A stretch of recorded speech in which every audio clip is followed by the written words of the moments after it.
నమస్తే, welcome to Telangana capital news. ముందుగా headlines.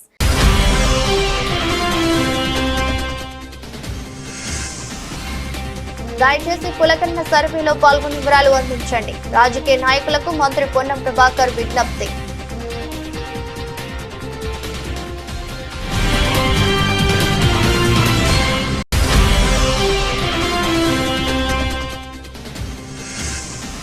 అట్టహాసంగా జరిగిన మహారాష్ట్ర ముఖ్యమంత్రిగా దేవేంద్ర ఫడ్నవీస్ ప్రమాణ స్వీకారం. హాజరైన ప్రధాని మోదీ, పలు రాష్ట్రాల సీఎంలు.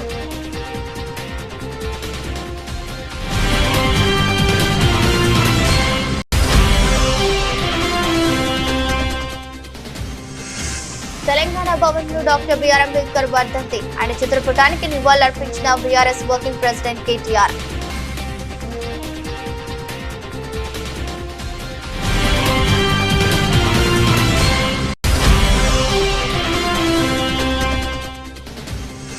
ఇంద్రకీలాద్రిపై దుర్గమ్మను దర్శించుకున్న కేంద్ర మంత్రి, ప్రముఖ నటుడు సురేష్ గోపి. ఆలయ మర్యాదలతో ఘన స్వాగతం పలికిన దేవస్థాన ఈవో కెఎస్ రామారావు.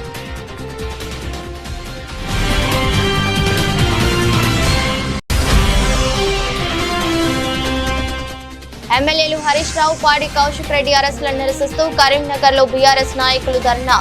బీఆర్ఎస్ ఎమ్మెల్యేల అరెస్టును తీవ్రంగా ఖండించిన మాజీ మంత్రి గంగుల కమలాకర్.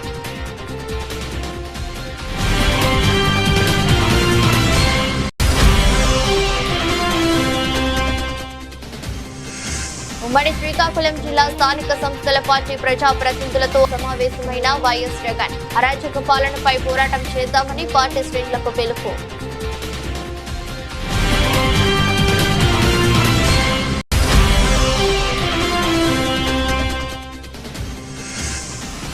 అరెస్టులు, నిర్బంధాలపై మాజీ మంత్రి Harish Rao fire.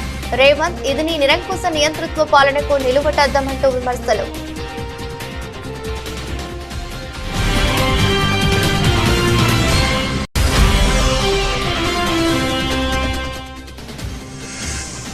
Cinema benefit షోలపై మంత్రి కోమటిరెడ్డి సంచలన వ్యాఖ్యలు. ఇకపై బెనిఫిట్ షోలకు అనుమతులు ఇవ్వబోమన్న కోమటిరెడ్డి.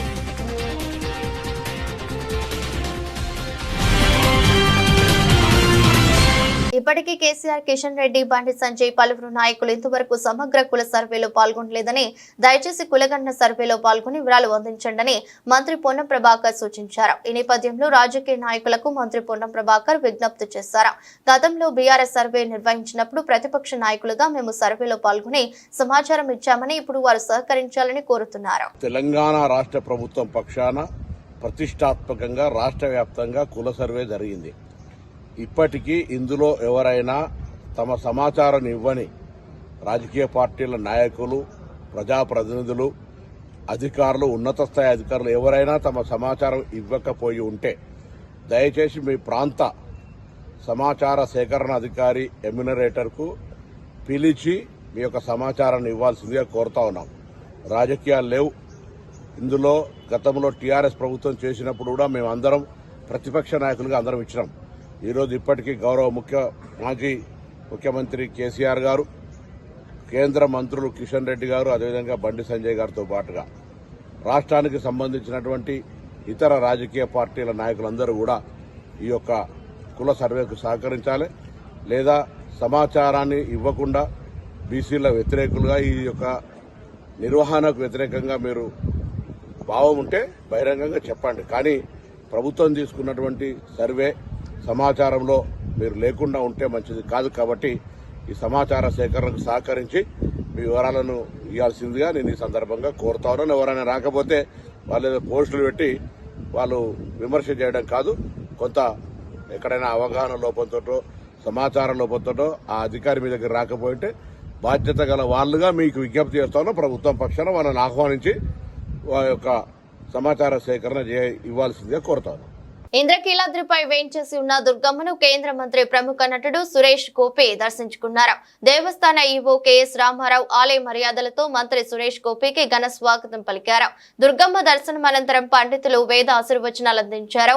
అనంతరం దుర్గమ్మ చిత్రపటాన్ని, ప్రసాదాన్ని కేంద్ర మంత్రి సురేష్ గోపికి అందజేశారు. దుర్గమ్మను దర్శించుకోవటం తనకెంతో సంతోషంగా ఉందని ఈ సందర్భంగా ఆయన పేర్కొన్నారు.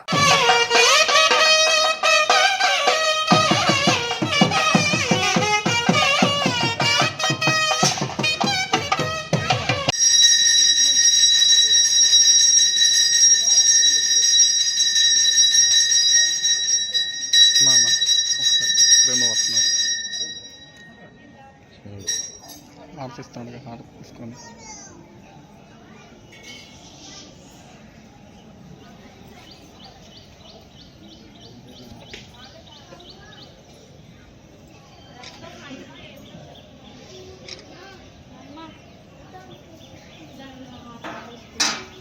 కాంగ్రెస్ ప్రభుత్వం తెలంగాణలో స్వేచ్ఛను హరిస్తున్నదని బీఆర్ఎస్ వర్కింగ్ ప్రెసిడెంట్ కేటీఆర్ అన్నారు. ప్రజాస్వామ్యబద్ధంగా నిరసన తెలుపుతుంటే అడ్డుకుంటున్నారని చెప్పారు. ప్రపంచంలో ఎక్కడా లేనట్లుగా 125 అడుగుల అంబేద్కర్ విగ్రహాన్ని నగరం నడిబొడ్డున కేసీఆర్ ఏర్పాటు చేశారు. సచివాలయానికి అంబేద్కర్ పేరు పెట్టి గౌరవించుకున్నామని చెప్పారు. తమ మీద అక్కసుతో బాబాసాహెబ్ అంబేద్కర్ వర్ధంతి నాడు కనీసం గేట్లు కూడా తెరవకుండా ఆ మహనీయుడిని నిర్బంధించి అవమానిస్తుంది కాంగ్రెస్ ప్రభుత్వం. కాంగ్రెస్ నిర్బంధిస్తున్నది బీఆర్ఎస్ నేతలను కాదు, అంబేద్కర్ నని చెప్పారు. డాక్టర్ బిఆర్ అంబేద్కర్ వర్ధంతి సందర్భంగా తెలంగాణ భవన్ లో పార్టీ నేతలతో కలిసి అంబేద్కర్ చిత్రపటానికి పూలమాల వేసి నివాళులర్పించారు. అనంతరం మాట్లాడుతూ అంబేద్కర్ విగ్రహాన్ని నిర్లక్ష్యం చేయడం వెనుక మీ ఉద్దేశం ఏంటని ప్రశ్నించారు. దళిత బంధు తొలగించి అంబేద్కర్ అభయహస్తం తెస్తామన్నారు. ఇప్పటి వరకు దాని అమలు ఊసేలేదని విమర్శించారు. ఆయన స్ఫూర్తితో నిరంతరం అక్కడ కూర్చునే పాలకులు పరిపాలించాలని ఎల్లవేళలా ఆయన మనకు దిశానిర్దేశం చేసే విధంగా అక్కడికి కొన్ని కేవలం కూతవేటు దూరంలోనే అంబేద్కర్ గారి విగ్రహాన్ని అద్భుతంగా ఏర్పాటు చేశారు. చేయడమే కాకుండా ప్రకాష్ అంబేద్కర్ గారిని కూడా ఆహ్వానించి రాజకీయాలకు అతీతంగా బ్రహ్మాండమైన కార్యక్రమాన్ని నిర్వహించడం జరిగింది. ఈరోజు ఈ ప్రభుత్వాన్ని నేను అడుగుతా ఉన్నాను, ఇవాళ మీరు నిర్బంధిస్తున్నది, అణిచివేస్తున్నది మమ్మల్ని కాదు, భారత రాష్ట్ర సమితి నాయకులను కాదు, మిమ్మల్ని ప్రశ్నిస్తున్న వాళ్ళని కాదు, మీరు నిర్బంధిస్తున్నది ఆ 125 ఫీట్ల ఎత్తున ఈరోజు మొత్తం హైదరాబాద్ను మొత్తం భారతదేశానికి స్ఫూర్తినిచ్చే విధంగా అక్కడ నిలుచొని ఉన్న మహానుభావుడు అంబేద్కర్ గారిని మీరు నిర్బంధిస్తూ ఉన్నారు.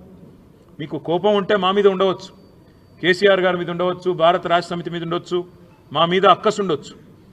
కానీ ఆ అక్కసును ఒక మహానుభావుడు ఏప్రిల్ 14 వారి జయంతి, డిసెంబర్ 6 అంబేద్కర్ గారి వర్ధంతి, మధ్యలో రాజ్యాంగ దినోత్సవం కూడా ఉన్నది. ఈ 3 సందర్భాల్లో కూడా బ్రహ్మాండంగా అక్కడ కార్యక్రమాలు చేయవచ్చు. డాక్టర్ బాబాసాహెబ్ అంబేద్కర్ దగ్గర విగ్రహం దగ్గర ఒక అద్భుతమైన మ్యూజియం కూడా ఏర్పాటు చేసినాం. దాన్ని ఈరోజు వరకు మీరు పట్టించుకోరు. కనీసం తాళాలు కూడా తెరవకుండా గేట్లకు తాళాలు వేసి పెట్టి అపరిశుభ్రంగా ఈరోజు ఆ మహనీయుణ్ణి అవమానించే విధంగా వారిని కూడా నిర్బంధించి పెట్టింది కాంగ్రెస్ పార్టీ అని చెప్పడంలో ఎలాంటి రెండో ఆలోచన కానీ రెండో అభిప్రాయం కానీ మాకు లేనే లేదు. ఇవాళ మహానుభావుడి దగ్గరికి మేము పోతాము అంటే, ప్రజాస్వామికంగా నిరసన చెప్తాము అంటే, మా నాయకుల వ్యక్తిగత స్వేచ్ఛను, మా ప్రజాస్వామిక హక్కును కాలరాస్తున్న ప్రభుత్వానికి నిరసనగా మేము అక్కడికి పోతామంటే 300-400 మంది పోలీసులను పెట్టినారు కదా ముఖ్యమంత్రి గారు. నేను అడుగుతా ఉన్నా, ఆ 300-400 మంది పోలీసులకు మీరు పెట్టిన ఖర్చుతో ఆ ప్రాంగణం మొత్తం పరిశుభ్రం చేయరాదా? అక్కడ బ్రహ్మాండంగా ఈరోజు ఆ మహానుభావుడికి నివాళి అర్పించే కనీస సంస్కారం లేదా? నీకు నీ ప్రభుత్వానికి కనీసం ఆ ఇంగితం కూడా లేదా? అందుకే ఈ రాష్ట్ర ప్రభుత్వాన్ని, రేవంత్ రెడ్డిని నేను అనేది ఒకటే, మీరు నిర్బంధిస్తున్నది, స్వేచ్ఛను హరిస్తున్నది మాది కాదు. డాక్టర్ బాబాసాహెబ్ అంబేద్కర్ భారతరత్న ఆయన సామాన్యుడు కాదు, ఒక అసామాన్యుడు. ఈరోజు ప్రపంచవ్యాప్తంగా విశ్వవిఖ్యాత మేధావుల్లో ఒకటిగా గుర్తించబడ్డవాడు. ప్రపంచంలోని గొప్ప విశ్వవిద్యాలయాలు, హార్వర్డు అలాంటి భాజపా శాసనసభాపక్ష నాయకుడు దేవేంద్ర ఫడ్నవీస్ ముఖ్యమంత్రిగా ప్రమాణ స్వీకారం చేశారు. శివసేన అధినేత ఏక్నాథ్ సిండే, ఎన్సీపీ అగ్రనేత అజిత్ పవార్ కు ఉప ముఖ్యమంత్రుల హోదా కల్పించారు. ఫడ్నవీస్ మహారాష్ట్ర సీఎం గా ప్రమాణం చేయడం ఇది 3వ కాగా అజిత్ పవార్ కు 6వ డిప్యూటీ సీఎం హోదా దక్కడం విశేషం. దక్షిణ ముంబైలోని ఆజాద్ మైదాన్ లో అట్టహాసంగా జరిగిన కార్యక్రమంలో గవర్నర్ సిసి రాధాకృష్ణన్ ఫడ్నవీస్ తో ప్రమాణం చేయించారు. ప్రధాని మోదీ, కేంద్ర మంత్రులు అమిత్ షా, రాజ్నాథ్ సింగ్, జేపీ నడ్డా, నిర్మలా సీతారామన్, నితిన్ గడ్కరీలతో పాటు ఆంధ్రప్రదేశ్, బీహార్ ముఖ్యమంత్రులు చంద్రబాబు, నితీష్ కుమార్, ఏపీ ఉప ముఖ్యమంత్రి పవన్ కళ్యాణ్ సహా ఎన్డీఏ పాలిత రాష్ట్రాల నుంచి పలువురు సీఎంలు హాజరయ్యారు. పారిశ్రామికవేత్తలు ముఖేష్ అంబానీ, నోయల్ టాటా, కుమార మంగళం బిర్లా, క్రికెట్ దిగ్గజం సచిన్ టెండూల్కర్, పలు దేశాల దౌత్యవేత్తలు, బాలీవుడ్ ప్రముఖులు వేల సంఖ్యలో మహాయతి మద్దతుదారులు పాల్గొన్నారు. రాష్ట్ర వ్యాప్తంగా బీఆర్ఎస్ నాయకులు, కార్యకర్తలను ఎక్కడికక్కడ అరెస్టులు, నిర్బంధాలు చేయడాన్ని సిద్దిపేట ఎమ్మెల్యే హరీష్ రావు తీవ్రంగా ఖండించారు. రాజ్యాంగ నిర్మాత డాక్టర్ బిఆర్ అంబేద్కర్ వర్ధంతి సందర్భంగా నివాళులర్పించేందుకు వెళ్లనివ్వకుండా ఈ నిర్బంధాలు ఎందుకని సీఎం రేవంత్ రెడ్డిని ప్రశ్నించారు. ఇది నీ నిరంకుశ నియంతృత్వ పాలనకు నిలువురద్దమని ఆగ్రహం వ్యక్తం చేశారు. ఒకవైపు ప్రజాపాలన విజయోత్సవాలు అని ప్రచారం చేసుకుంటూ మరోవైపు రాష్ట్రంలో అప్రకటిత ఎమర్జెన్సీని ప్రకటించామని ధ్వజమెత్తారు. మీ అప్రజాస్వామిక విధానాలు, రాజ్యాంగ ఉల్లంఘనలకు పాల్పడుతున్న వైఖరిని చూసి హైదరాబాద్ నడిగడ్డపై ఉన్న అంబేద్కర్ సైతం నివ్వెరపోతున్నారని చెప్పారు. అదుపులోకి తీసుకున్న తమ పార్టీ నాయకులు, కార్యకర్తలను వెంటనే విడుదల చేయాలని డిమాండ్ చేశారు. భారత రాజ్యాంగ నిర్మాత డాక్టర్ బిఆర్ అంబేద్కర్ వర్ధంతి సందర్భంగా వైఎస్ఆర్సీపీ కేంద్ర కార్యాలయంలో ఆయన చిత్రపటానికి మాజీ ముఖ్యమంత్రి వైఎస్ఆర్సీపీ అధ్యక్షుడు వైఎస్ జగన్ పూలమాలలు వేసి నివాళులర్పించారు. ఈ కార్యక్రమంలో మాజీ మంత్రులు మేరుగా నాగార్జున, ఆదిమూలపు సురేష్, ఎమ్మెల్సీ మొండితోక అరుణ్ కుమార్, రాష్ట్ర ప్రధాన కార్యదర్శి జూపూడి ప్రభాకర్ రావు, మాజీ ఎమ్మెల్యే టీజేఆర్ సుధాకర్ బాబు, వైఎస్ఆర్సీపీ నాయకులు వరికుటి అశోక్ బాబు, కాకుమాను రాజశేఖర్, కొమ్మూరి కనకారావు తదితరులు పాల్గొన్నారు. స్టార్ హీరోల సినిమాల బెనిఫిట్ షోలు వేసుకోవడానికి ఏపీ, తెలంగాణ ప్రభుత్వాలు అనుమతులు ఇస్తుండటం తెలిసిందే. అల్లు అర్జున్ తాజా చిత్రం పుష్ప 2కు కూడా ఇరు రాష్ట్ర ప్రభుత్వాలు బెనిఫిట్ షోలకు అనుమతులు ఇచ్చాయి. అయితే హైదరాబాద్ సంధ్యా థియేటర్ వద్ద బెనిఫిట్ షో సందర్భంగా జరిగిన తొక్కిసలాటలో ఒక మహిళ ప్రాణాలు కోల్పోవటం కలకలం రేపింది. ఈ నేపథ్యంలో మంత్రి కోమటిరెడ్డి వెంకటరెడ్డి సంచలన వ్యాఖ్యలు చేశారు. ఇకపై ఏ సినిమాకు కూడా బెనిఫిట్ షోకు అనుమతులు ఇవ్వబోమని ఆయన చెప్పారు. నగరంలో బెనిఫిట్ షోలు వేయడం వల్ల శాంతి భద్రతలకు విఘాతం కలుగుతుందని కోమటిరెడ్డి అన్నారు. కుటుంబంతో కలిసి సరదాగా సినిమా చూసేందుకు వచ్చిన వారు తమ కుటుంబ సభ్యురాలని కోల్పోవడం తనను ఎంతో బాధించిందని చెప్పారు. రాష్ట్రంలో రెడ్ బుక్ రాజ్యాంగం నడుస్తుంది. దుర్మార్గ పాలన వల్ల ప్రభుత్వం మీద ప్రజల్లో వ్యతిరేకత తీవ్రంగా పెరిగింది. ప్రజలతో మమేకమవుతూ వారి పక్షాన ప్రభుత్వాన్ని నిలదీద్దాం, అరాచక పాలనపై పోరాటం చేద్దామని పార్టీ శ్రేణులకు వైఎస్ఆర్సీపీ అధ్యక్షుడు మాజీ ముఖ్యమంత్రి వైఎస్ జగన్మోహన్ రెడ్డి పిలుపునిచ్చారు. తాడేపల్లిలోని పార్టీ కేంద్ర కార్యాలయంలో ఉమ్మడి శ్రీకాకుళం జిల్లా స్థానిక సంస్థల పార్టీ ప్రజా ప్రతినిధులతో ఆయన సమావేశమై భవిష్యత్ కార్యాచరణపై మార్గనిర్దేశం చేశారు. మనం కేవలం చంద్రబాబుతో మాత్రమే యుద్ధం చేయడం లేదు. ఈనాడు, ఆంధ్రజ్యోతి, టీవీ5 లాంటి చెడిపోయిన వ్యతిరేక మీడియాతో యుద్ధం చేస్తున్నాం. ఇంతమంది కలిసి చేస్తున్న దుష్ప్రచారాన్ని తిప్పికొట్టాలంటే వాళ్ళకంటే మనం బలంగా తయారు కావాలి. అలా జరగాలంటే ప్రతి కార్యకర్త విప్లవ స్ఫూర్తితో పనిచేయాలి అంటూ దిశానిర్దేశం చేశారు. మోసంతో అధికారంలోకి వచ్చిన కూటమి ప్రభుత్వం ప్రజల కోపానికి గురికాక తప్పదు. అప్పుడు వాళ్ళు ఎంత దూరంలో పడతారంటే టీడీపీకి సింగిల్ డిజిట్ కూడా రాని రోజులు మనం చూస్తామని స్పష్టం చేశారు. ఈరోజు శ్రీకాకుళం జిల్లాకు సంబంధించి జెడ్పీటీసీలను, ఎంపీపీలను, మున్సిపల్ చైర్పర్సన్లను అందరినీ కూడా ఇక్కడికి ఆహ్వానించడానికి, మీతో కాస్త టైం గడపడానికి ప్రధానమైన కారణం ఏమిటి అనేది కొద్ది గొప్ప మీ అందరికీ కూడా అవగాహన ఉంటుంది అనుకుంటా. ఈ ప్రభుత్వం వచ్చి ఇప్పటికి దాదాపుగా 6 నెలలు అయిపోయింది. మామూలుగా పాలన చేస్తే ప్రజల్లో వ్యతిరేకత కొద్దో గొప్ప ఈ మేరకు ఉంటుందా? కానీ ఫస్ట్ టైం ఇలాంటి ప్రభుత్వం చూస్తూ ఉన్నాం. 6 నెలలు గడవకముందే ప్రభుత్వంలో మీద వ్యతిరేకత ఈ స్థాయి నుంచి ఇక్కడ కనిపిస్తూ ఉంది. ఈ రోజుకి కూడా మన జెడ్పీటీసీలు కానీ, మన ఎంపీటీసీలు కానీ, మన సర్పంచులు కానీ, ఎవరైనా కూడా ఏ గ్రామంలో అయినా కూడా, ఏ ఇంటికైనా కూడా గర్వంగా తలెత్తుకొని పోగలుగుతాం.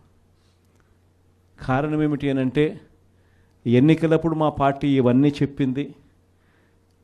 తూచా తప్పకుండా ప్రతి ఇది కూడా చేసి చూపించిన ప్రభుత్వం మాది అని చెప్పి సగర్వంగా తలెత్తుకొని చెప్పుకునే పరిస్థితి ఏ ప్రభుత్వానికైనా ఉంది అని అంటే అది ఒక వైఎస్ఆర్సీపీ ప్రభుత్వమే అని చెప్పి కూడా గర్వంగా చెప్పగలుగుతాం. నిజంగా దాని క్యాంపెయిన్ మనం ఎంత తీవ్రమైన క్యాంపెయిన్ జరిగింది అన్నది ఒకసారి గమనించినట్లయితే ఏ ఇంటికి ఎవరు పోయినా కూడా తెలుగుదేశం వాళ్ళు, తెలుగుదేశం ఎమ్మెల్యే నుంచి, తెలుగుదేశం కుటుంబ సభ్యుల నుంచి, తెలుగుదేశం పార్టీ కార్యకర్తల దగ్గర నుంచి ఎవరు పోయినా కూడా ప్రతి ఇంటికి వాళ్ళు చెప్పిన మాట, ఇంట్లో ఎవరు కనపడినా కూడా, చిన్నపిల్లలు కనపడితే స్టార్ట్, నీకు 15,000, నీకు 15,000, నీకు 15,000, సంతోషమా? అంతకన్నా కొద్దాం, అంతకన్నా కొంచెం పెద్దోళ్ళు, తల్లులు కనిపిస్తే చాలు, అమ్మలు కనిపిస్తే చాలు, నీకు 18,000, నీకు 18,000, నీకు 18,000. ఎమ్మెల్యేలు హరీష్ రావు, పాడి కౌశిక్ రెడ్డి అరెస్టులను నిరసిస్తూ కరీంనగర్ లో బీఆర్ఎస్ నాయకులు ధర్నా నిర్వహించారు. మాజీ మంత్రి, కరీంనగర్ ఎమ్మెల్యే గంగుల కమలాకర్ ఆధ్వర్యంలో ఎన్టీఆర్ చౌరస్తాలో రోడ్డుపై బైఠాయించి ధర్నా నిర్వహించారు. ఈ సందర్భంగా గంగుల కమలాకర్ కాంగ్రెస్ ప్రభుత్వ వైఖరిపై మండిపడ్డారు. బీఆర్ఎస్ ఎమ్మెల్యేల అరెస్టును తీవ్రంగా ఖండించారు. ఈ నిరసనలో జిల్లా అధ్యక్షుడు జీవి రామకృష్ణరావు, నగరాధ్యక్షుడు చల్లా హరిశంకర్, బీఆర్ఎస్ కార్పొరేటర్లు, పార్టీ శ్రేణులు భారీగా పాల్గొన్నారు. ఎమ్మెల్యేలకే హక్కు లేకుండా పోయింది, మాట్లాడే హక్కు లేకుండా పోయింది. అడగడానికి హక్కు లేకుండా పోయింది. తెచ్చుకున్న స్వరాష్ట్రంలో ఇన్ని ఇబ్బందులు పాలా, ఎమర్జెన్సీలో ఇంత నిర్బంధం లేకుండే. ఈరోజు కౌశిక్ రెడ్డి గారు ఎమ్మెల్యేగా అరెస్ట్ చేస్తున్నారు. ఎందుకు అరెస్ట్ చేస్తున్నారు? ఒక ఎమ్మెల్యేనే కదా, మేమే తీసుకొస్తామని హరీష్ రావు మంత్రితో పాటు, హరీష్ రావు గారు ఎమ్మెల్యేతో పాటు అందరూ పోతే కూడా అందరూ కూడా ఎవరు మాట్లాడద్దు, మీకు హక్కు లేదు, స్వేచ్ఛ లేదు తెలంగాణ అని చెప్పి అందరూ ఈరోజు పోలీసులు అరెస్ట్ చేసుకోవాలని. తెచ్చుకున్న ఒక్క సంవత్సర కాలంలో కాంగ్రెస్ పార్టీ రేవంత్ రెడ్డి గారి సర్కారులో ఒక సంవత్సర పాలనని ఇన్ని నిర్బంధాలు, ఇన్ని అరెస్టులా? అంటే తెలంగాణలో ప్రజలు నోరు వెప్పద్దా? ప్రజా సమస్యలు మాట్లాడకూడదా? మేము ప్రజలతో ఎన్నుకోబడిన ప్రజాపత్రం, ప్రజా సమస్యలు మాట్లాడే హక్కు మాకు ఇచ్చిన ప్రజలు, మేము మాట్లాడాలంటే కూడా మమ్మల్ని నిర్బంధం చేస్తారా? తెలంగాణ రాష్ట్రం మాట్లాడితే జైలుకు పంపిస్తామని ధోరణి ఉన్నది. కాబట్టి నేను ఒకటే చెప్తున్నాను, సంవత్సర కాలంలో మా మీద అరెస్ట్ గురించి మీరు కాన్సన్ట్రేట్ చేయకూడదు. ప్రజలకు మీరు ఏదైతే హామీ ఇచ్చారో దాని మీద కాన్సన్ట్రేట్ చేయరు. ప్రజలు ఏమైతే అడుగుతున్నారో వాళ్ళని డిమాండ్ చేసుకోరు. కానీ మేము మాట్లాడితే జైలుకు అంటే ఈ జైలు సరిపోవు. జైల్లో తెలంగాణ రాష్ట్రంలో 10,000 మందికి ఎక్కువ జైలు సరిపోవు, 10,000 మంది కన్నా ఎక్కువ జైలు ఉండవు. కానీ లక్షలాది మంది తెలంగాణ రాష్ట్ర ప్రజలందరూ ఇబ్బంది పడుతున్నారు. కాబట్టి ఇప్పటికైనా అరెస్టులు మానుకోండి. ఎమ్మెల్యేలు అంటే ఇంతవరకు నేను 4 సార్లు ఎమ్మెల్యే గెలిచాను. ఏ రోజు కూడా ఇంత ఎమ్మెల్యే నిర్బంధం జరగాలి. రాజశేఖర్ పరిపాలనగా ఎమ్మెల్యేలకు స్వేచ్ఛనిచ్చిండు. కానీ ఫస్ట్ టైం ఈరోజు ఎమ్మెల్యేను నిర్బంధం చేసి జైల్లో పంపించే సంస్కృతి. కాబట్టి ఇది తెలంగాణ ప్రభుత్వానికి కానీ తెలంగాణ సమాజం కానీ మంచిది కాదు. కాబట్టి ఇప్పటికైనా విరమించుకోమని చెప్పి మేము డిమాండ్ చేయడం జరుగుతుంది. పొద్దున ఇన్సిడెంట్ జరిగింది కాబట్టి మీరు ఇమ్మీడియట్గా జిల్లా పార్టీ తీసుకున్న నిర్ణయం ప్రకారం రాష్ట్రంలోకి వచ్చేయడం జరిగింది. కానీ ఇందులో చాలా అంబులెన్స్లు ఆగి ఉన్నాయి, చాలా ప్రజలు ఇబ్బంది పడుతుంది. కాబట్టి తెలుగు అనౌన్స్మెంట్ చేసినాం కాబట్టి ఒక 5-10 నిమిషాలు చేసుకొని మా నిరసన రాష్ట్ర ప్రభుత్వం చెప్పడం జరిగింది. ఇలాగే కొనసాగితే మాత్రము మా యొక్క నిరసనలు ఇలాగే కొనసాగుతూనే ఉంటాయి రాష్ట్ర వ్యాప్తంగా. కాబట్టి ఇప్పటికైనా ప్రభుత్వాన్ని మేము రిక్వెస్ట్ చేస్తున్నాం, ప్రభుత్వాన్ని హెచ్చరిస్తున్నాం. ఇమ్మీడియట్గా ఏదైతే ఎమ్మెల్యేని అరెస్ట్ చేయడము, నోరు మాట్లాడే అందరూ దమనకాండ నిర్బంధం చేస్తా అంటే గిట్ట తెలంగాణ గడ్డ మీద సమాజ గుణంగా ఎప్పుడు ఆవేశంగా అడుగుతూనే ఉంటుంది. కాబట్టి ప్రపంచ వ్యాప్తంగా మహిళలు అనేక రకాలైన హింసను ఎదుర్కొంటున్నారని, అవగాహన రాహిత్యం వల్ల చాలా ఘటనలు బయటకు పడటం లేదని no to violence against women committee member doctor Shailaja ఆవేదన వ్యక్తం చేశారు. ఐక్యరాజ్య సమితి దీన్ని గుర్తించి ప్రజలకు, ప్రభుత్వాలకు తెలియజేయడం కోసం 25 నవంబర్ అంతర్జాతీయ మహిళా హింస నిర్మూలన దినంగా ప్రకటించారని వెల్లడించారు. అంతర్జాతీయ మహిళా హింస నిర్మూలన దినోత్సవం సందర్భంగా VOGS ఆధ్వర్యంలో మహిళలపై హింసను అరికట్టాలంటూ నిరసన ర్యాలీ చేపట్టారు. ఈ కార్యక్రమంలో పాల్గొన్న డాక్టర్ శైలజ మాట్లాడుతూ ప్రపంచ వ్యాప్తంగా మహిళలు అనేక సందర్భాలలో అనేక రకాలుగా హింసను ఎదుర్కొంటున్నారని, అయితే చాలా సందర్భాలలో ఆ హింస సమాజానికి తెలియడం లేదని అన్నారు. మహిళా హింస అంటే ఏమిటి, ఎలా ఎదుర్కొనాలి, ఎలాంటి శిక్షలు మహిళా హింసకు ఉంటాయనే విషయాలపై అవగాహన కార్యక్రమాలు చేయాల్సిన అవసరం ఉందన్నారు. అందులో భాగంగా విజయవాడ, తిరుపూరు, నూజివీడు, ఆగరపల్లి, కొండపల్లి, మంగళగిరి, గన్నవరం, ఉయ్యూరు, తెనాలిలో గల విద్యాలయాలు అన్నిటిలో ప్రత్యేక కార్యక్రమాలను చేసినట్లు తెలిపారు. స్కూల్స్, కాలేజీ పిల్లలకు అవగాహన కల్పించడం కోసం 60 విద్యా సంస్థలలో 12,500 మంది విద్యార్థులకు, 400 మంది ఉపాధ్యాయులకు అవగాహన కల్పించినట్లు తెలిపారు. విద్యార్థుల నుండి, ఉపాధ్యాయుల నుండి మంచి స్పందన వచ్చిందని చెప్పారు. ఈ కార్యక్రమంలో డాక్టర్లు Ellanki Sridevi, Vellanki Sujatha, R Soujanya, Somalatha, M Vijaya, V Chandana, Y Sunitha, N Ashwini, T Samavarsha, B Naveena, M Pujitha, V Padmaja తదితరులు ఉన్నారు. యునైటెడ్ నేషన్స్ వారు డిక్లేర్ చేశారు. 25th November has been declared as International Day for Elimination of Violence Against Women by United Nations. So దానికి ఏంటంటే ఇప్పుడు ఈ రోజుల్లో చూసుకుంటుంటే మహిళల మీద హింస చాలా చాలా పెరిగిపోయింది. అన్ని కేసులు కూడా బయటికి రావట్లేదు. సో దానికి 2024 వారు ఒక నినాదం తీసుకున్నారు. అది ఏమిటంటే ప్రతి 10 నిమిషాలకు ప్రపంచవ్యాప్తంగా ఒక మహిళ హత్య గావింపబడుతుంది. No excuse, let us all unite to end violence against women గా ఈ సంవత్సరం నినాదం. దీనిని తీసుకుని federation of ఆబ్స్టిక్స్ and gynaecological society వారు ఒక ప్రోగ్రామ్ ఇచ్చారు. అదేంటంటే 16 రోజుల క్రియాశీలతకు పిలుపునిచ్చారు. వారు దానిని ఆలంబనగా చేసుకుని మేము Vijayawada obstetrics and gynaecological society వారందరం కూడా, డాక్టర్స్ అందరం కూడా అనేక విద్యాలయాలు తిరిగి, అనేక విద్యా సంస్థలు తిరిగి బాయ్స్కి, గర్ల్స్కి, కాలేజెస్లో కూడా బాయ్ స్టూడెంట్స్, గర్ల్ స్టూడెంట్స్ అందరినీ కవర్ చేస్తా దాదాపు 13,000 మంది విద్యార్థులకు, 400 మంది టీచర్స్కి ఈ మహిళల మీద హింస అంటే ఏమిటి, ఎన్ని రకాలుగా జరుగుతుంది, ఎవరైనా గురి అవుతే వాళ్ళు ఏం చేయాలి, పక్కన ఉన్న వాళ్ళు ఏం చేయాలి, దానికి రెమెడియల్ మెజర్స్ ఏంటి, తర్వాత self help techniques, self defence techniques అన్నీ కూడా వివరించడం జరిగింది. Role plays, stage shows, flash mobs, ఇలా అనేక కార్యక్రమాలు 29 నవంబర్ నుంచి మేమందరం చేసి ఉన్నాము.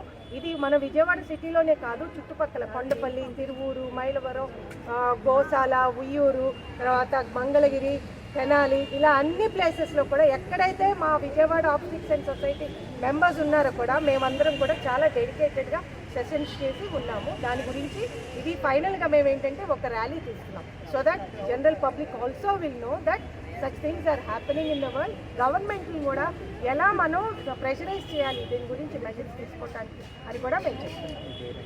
Doctor Vellanki Sridevi, president optics and director. Congress ప్రభుత్వం ఏర్పడ్డాక తెలంగాణ ప్రజలది పెనం మీద నుండి పొయ్యలో పడ్డ చందంగా మారిందని బీజేపీ జిల్లా అధ్యక్షుడు గంగాడి మోహన్ రెడ్డి తెలిపారు. అధికారంలోకి వచ్చాక రేవంత్ రెడ్డి ఒక్క నోటిఫికేషన్ కూడా వేయలేదని, రేవంత్ రెడ్డి, కేసీఆర్ ఇద్దరు ఒకరే రకమైన పాలన కొనసాగిస్తున్నారని విమర్శించారు. కాంగ్రెస్ ఏడాది పాలన వైఫల్యాలపై బీజేపీ జిల్లా అధ్యక్షుడు మోహన్ రెడ్డి ఆధ్వర్యంలో బైక్ ర్యాలీ చేపట్టి గాంధీ చౌక్ వద్ద నిరసన సభ నిర్వహించారు. ఈ సభలో బీజేపీ రాష్ట్ర కార్యవర్గ సభ్యులు విద్యాసాగర్, శ్రీకాంత్ రెడ్డిలతో కలిసి జిల్లా అధ్యక్షుడు మోహన్ రెడ్డి మాట్లాడారు. కేసీఆర్ కవట ప్రేమతో ఉద్యమాన్ని ప్రారంభించారని, కేసీఆర్ కుటుంబం కోసమే ఉద్యమాన్ని నడిపారని ఆరోపించారు. కాంగ్రెస్ అధికారంలోకి వచ్చి ఏడాది గడిచినా ఇచ్చిన హామీలు అమలు చేయకుండా విజయోత్సవాలు నిర్వహించడం ఏంటని ప్రశ్నించారు.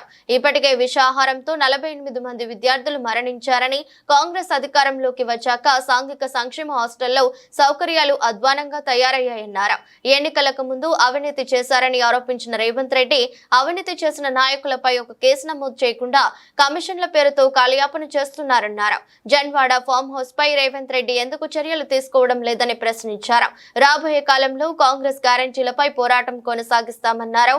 ఈ కార్యక్రమంలో బీజేపీ నాయకులు నరేష్, బైరి శంకర్, విభీషణ్ రెడ్డి, ఉమారెడ్డి, పద్మగౌడ్, సాయిబాబా పలువురు పాల్గొన్నారు. కాంగ్రెస్ ప్రభుత్వాన్ని ఎన్నుకొని దాని తర్వాత పార్లమెంట్ ఎలక్షన్స్ వచ్చినాయి. కేంద్రంలో నరేంద్ర మోడీ గారు ఏర్పడి కూడా సుమారు దాదాపు 6 నెలలు 5 నెలల కాలం కూడా పూర్తవుతూ ఉన్నది. అయితే చాలామంది మొన్ననే గవర్నమెంట్ అయింది కదా అని చెప్పేసి, 2 ప్రభుత్వాలు కూడా మొన్ననే ఏర్పడ్డాయి కదా అని చెప్పేసి, వాస్తవానికి కూడా చాలా రోజులుగా ఏం చేస్తుంది ప్రభుత్వం చూద్దామని చెప్పేసి, నరేంద్ర మోడీ గారి ప్రభుత్వం అంటే ప్రజలు ఆటోమేటిక్గా ఎక్స్టెన్షన్ ఇచ్చారు. అది ప్రభుత్వం మారలేదు, అదే ప్రభుత్వము మళ్ళీ వారి నాయకత్వాన్ని ప్రజలందరూ కూడా కోరుకున్నారు.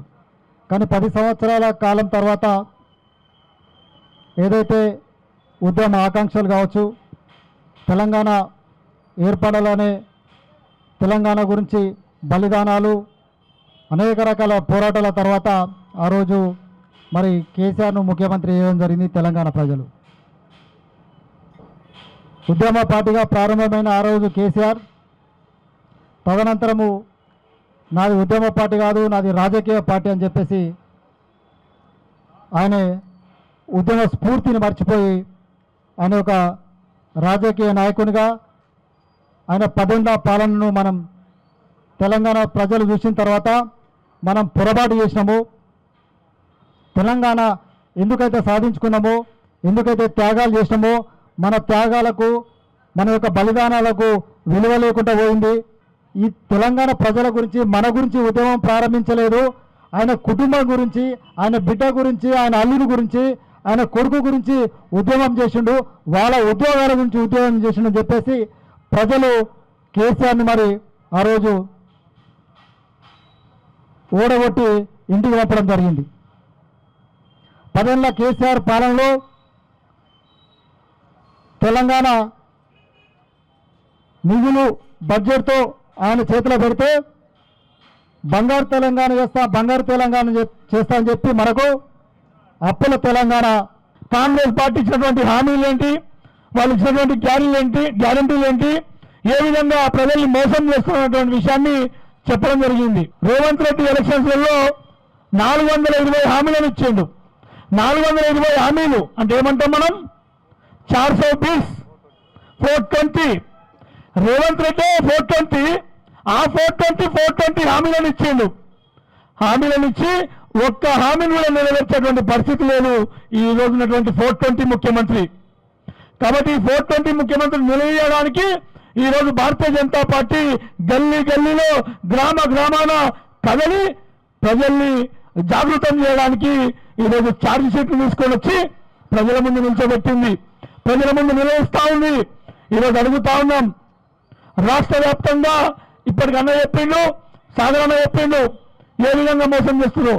కానీ సిద్దిపేట నియోజకవర్గంలో సిద్దిపేటల ఇవాళ కాంగ్రెస్ యొక్క ప్రభుత్వ పనితీరు చూస్తే పేన మీద నుంచి పోయినటువంటి పరిస్థితి అయింది సిద్దిపేట ప్రజలది. కోమర్చేరు కట్ట మీద 100 కోట్లు పెట్టింది తగులుబాజీ హరీష్ రావు.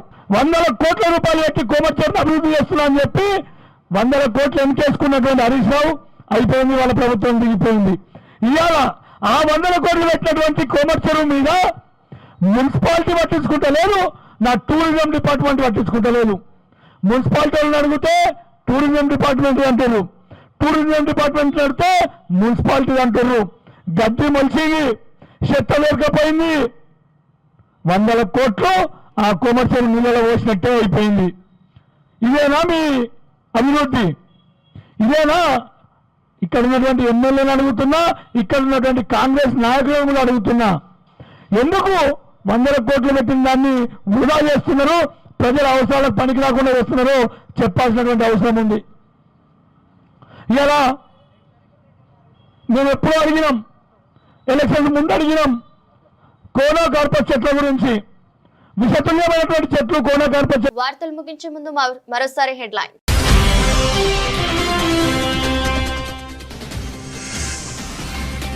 దయచేసి పులకన్న సర్వేలో పాల్గొని వివరాలు అందించండి. రాజకీయ నాయకులకు మంత్రి పొన్నం ప్రభాకర్ విజ్ఞప్తి.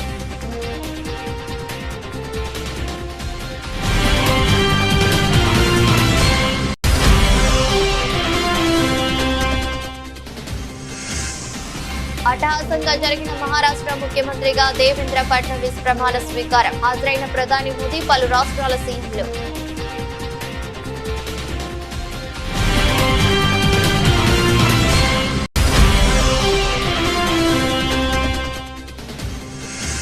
తెలంగాణ భవన్ లో డాక్టర్ బిఆర్ అంబేద్కర్ వర్ధంతి. ఆయన చిత్రపటానికి నివాళులర్పించిన బీఆర్ఎస్ వర్కింగ్ ప్రెసిడెంట్ కేటీఆర్.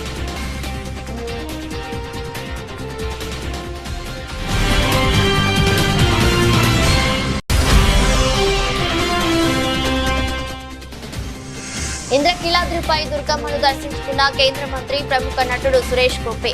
ఆలయ మర్యాదలతో ఘన స్వాగతం పలికిన దేవస్థాన ఈవో కెఎస్ రామారావు.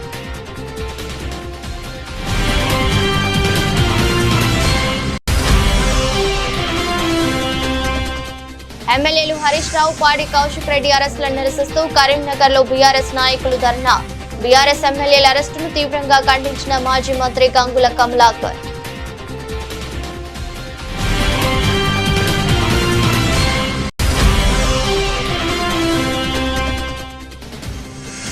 ఉమ్మడి శ్రీకాకుళం జిల్లా స్థానిక సంస్థల పార్టీ ప్రజాప్రతినిధులతో సమావేశమైన వైఎస్ జగన్. అరాచక పాలనపై పోరాటం చేద్దామని పార్టీ శ్రేణులకు పిలుపు.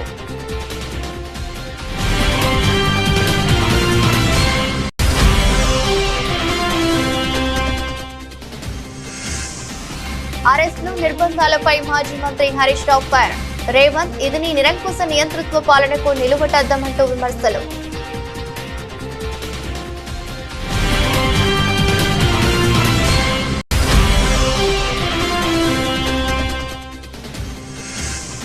సినిమా బెనిఫిట్ షోలపై మంత్రి కోమటిరెడ్డి సంచలన వ్యాఖ్యలు. ఇకపై బెనిఫిట్ షోలకు అనుమతులు ఇవ్వబోమన్న కోమటిరెడ్డి.